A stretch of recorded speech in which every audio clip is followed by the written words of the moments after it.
Oh shit. I forgot to wait for Charlie. He's coming over. What's wrong with Charlie? I don't really know him, so having him here for this is kinda You've seen him when he's been over here. I mean, that's pretty much him. eh. Anyways, do you want to know my favorite moment ever in Full House? Why do you always talk about Full House? It's the only thing on LA when I bother watching TV. So, do you want to know my favorite moment ever? Sure. What's your favorite moment ever? Okay, great. My favorite moment ever is in one of the really early episodes. It starts out with Joey in the backyard, doing something, doing whatever. And this dog, this Labrador dog, walks into the backyard, lost. So the girls convince Joey to take the dog into the house. Eventually, Danny finds out and starts trying to find an owner. But the dog starts to act odd, which reminds DJ of Kimmy's dog. Kimmy the neighbor? Yeah, the neighbor. She says that Kimmy's dog was acting the same way right before her dog went into labor. So there's all this panic as the dogs start to have her puppies. And here's the part. After giving birth, the dog lays in Jessie's bed with her puppies, and the entire Tanner family stands watching. The camera cuts to a single medium shot for each character as they take turns saying the most cheesiest, most unbelievably corny lines you could think of. It makes you uncomfortable watching it. What do they say?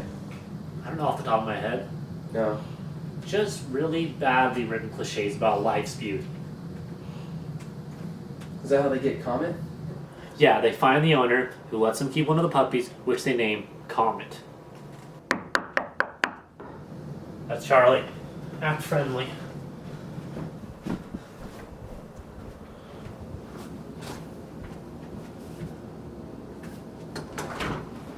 Hey, Charlie. Good morning, if that's what it is. Morning, Nick. Morning, Robert. Morning. Hey, feel free.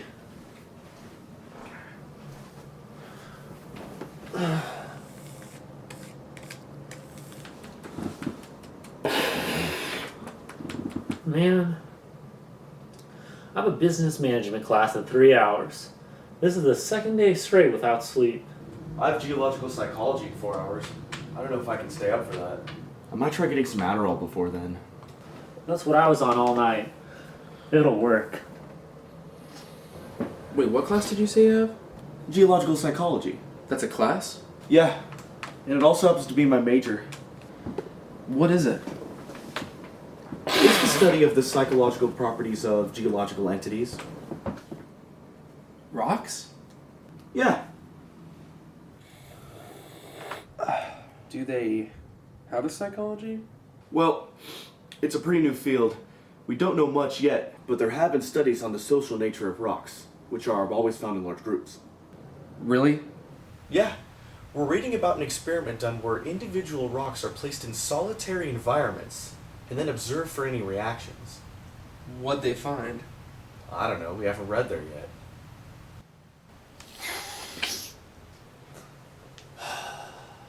Supposed to deliver a speech on Osama bin Laden tomorrow for history? That's cool. No, it's not. He just died, and my entire speech was written from the perspective of him still being alive. That sucks. Well, we don't actually know that he's dead. Oh my. They haven't released the photo yet. I wouldn't trust the government only on their word. And if they did release the photo, it could easily be doctored.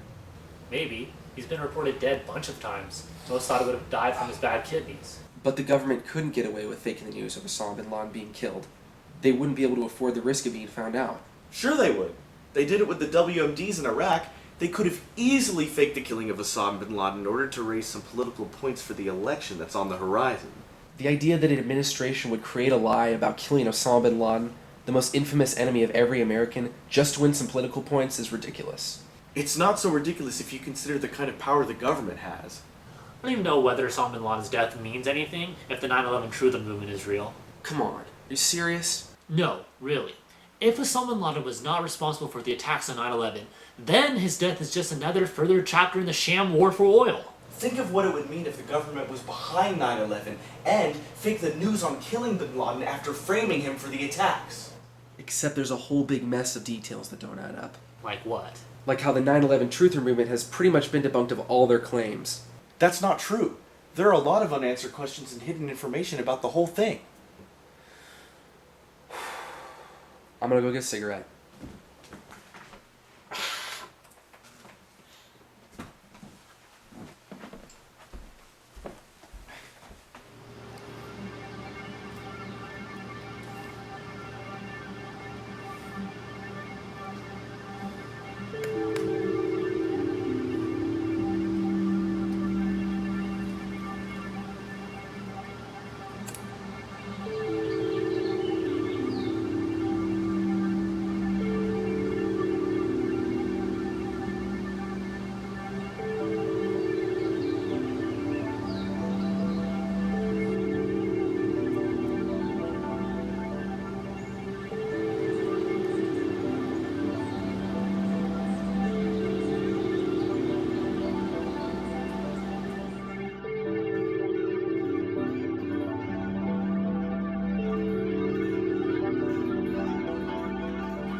Hey man, think I could borrow a cigarette from you? I can give you a quarter or something. You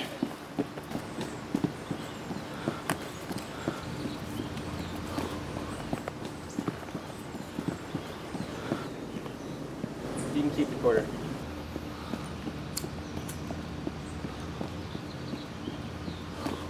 Appreciate it. So, you live around here? What? Yeah, I go to the university around the corner. How is it there? It's fine.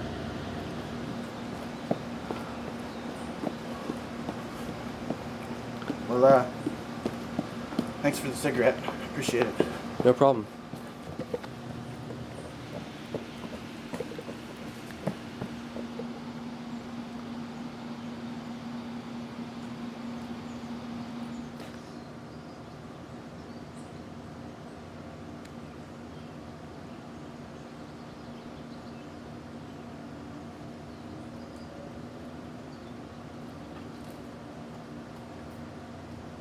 They were talking about the Mayan civilization in my religions class last year, and others just say that that's just a coincidence altogether. But the Mayans were in fact the first religion to come up with it, but others just say that that was the calendar. You guys should have seen this Robert, jogger. what do you think about this?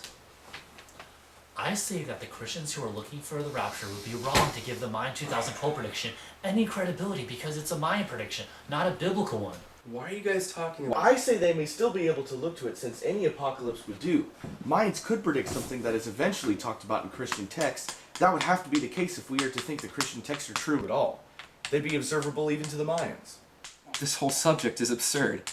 To think that the Mayans, over 1,000 years ago, had the actual means to predict the end of the world, or that the Bible has any real truth in it, is ridiculous. Well, I don't know. To me, it seems it takes just as much faith to believe in God as it is to believe we evolved from monkeys. No, it doesn't. One has a mountain of evidence making it a reasonable belief, while the other has nothing. You don't believe in evolution on faith. You believe in it on what the evidence shows. Well, then it begs the question. What would you consider to be evidence? That's not what begging the question is. Calm down. I'm not saying I'm a Christian or anything. I have a bunch of different beliefs about these sorts of things. Like what? You could call it a sort of extreme interfaithism. I believe all religions are simultaneously true. You think every single religion is true? Right. If God exists, everything is permissible. That means it's completely possible for all religions, even in their contradictions, to be correct. Alright, whatever.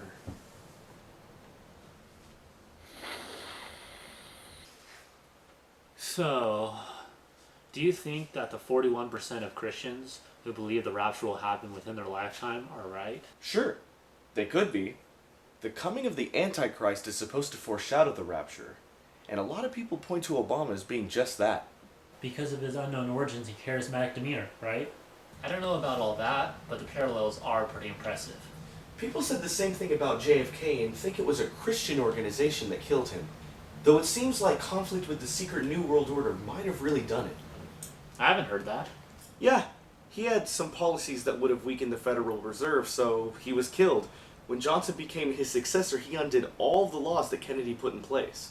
So corporate institutions assassinated him? Right.